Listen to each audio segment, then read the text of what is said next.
আমাদের এই 10 ভাগ হিন্দু বাংলাদেশে যে সম্মানের সহিত আমরা বসবাস করি, পৃথিবীর আর কোনো রাষ্ট্রে এরকম সম্মানের সহিত অল্প সংখ্যক লোক আর বসবাস করতে পারে না।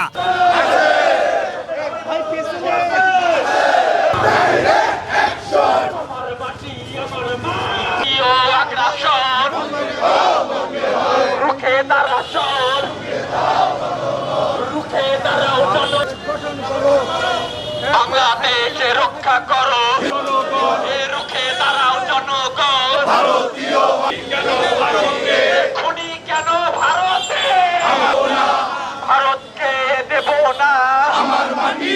সাইদ ওয়াসিম মুক্ত, বাংলাদেশ রক্ষা করো।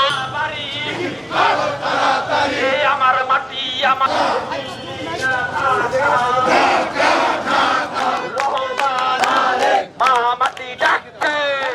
আমরা বাংলাদেশের লোক, বাংলাদেশের হিন্দু বৌদ্ধ খ্রিস্টান এবং মুসলমান ভাইরা আমরা আগে থেকেই ঐক্যবদ্ধ। এটা আজকের নয়, আমরা অনেক দিন থেকে ঐক্যবদ্ধ আছি।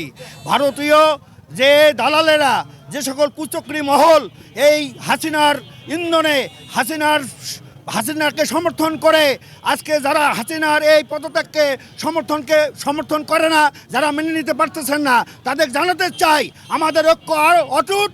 আমাদের এই 10 ভাগ হিন্দু বাংলাদেশে যে সম্মানের সহিত আমরা বসবাস করি, পৃথিবীর আর কোনো রাষ্ট্রে এরকম সম্মানের সহিত অল্প সংখ্যক লোক আর বসবাস করতে পারে না।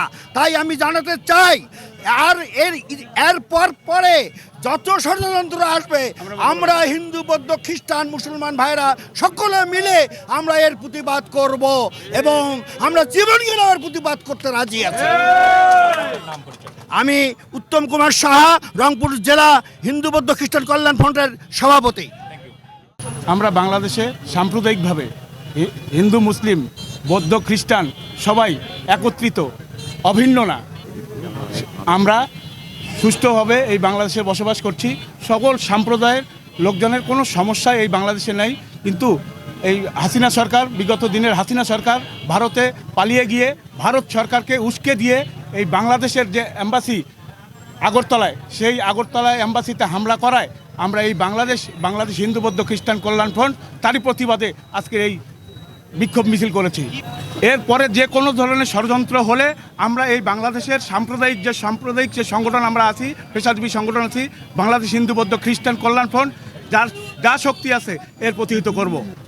এইটি একটি আওয়ামী লীগের যারা প্রেতাত্মা আছে, এদের চক্রান্ত চলছে এখন বাংলাদেশে।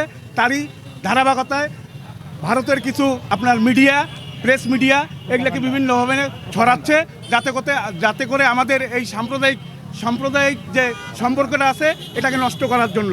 কোনো কারণেই এটা নষ্ট করতে, আমরা বেঁচে থাকতে বাংলাদেশ হিন্দু বৌদ্ধ খ্রিস্টান কল্যাণ ফ্রন্ট রংপুর জেলা কর্তৃক যে সমস্ত নেতাকর্মী আছে, যেই ষড়যন্ত্র চলুক আমরা এটা প্রতিহত করব।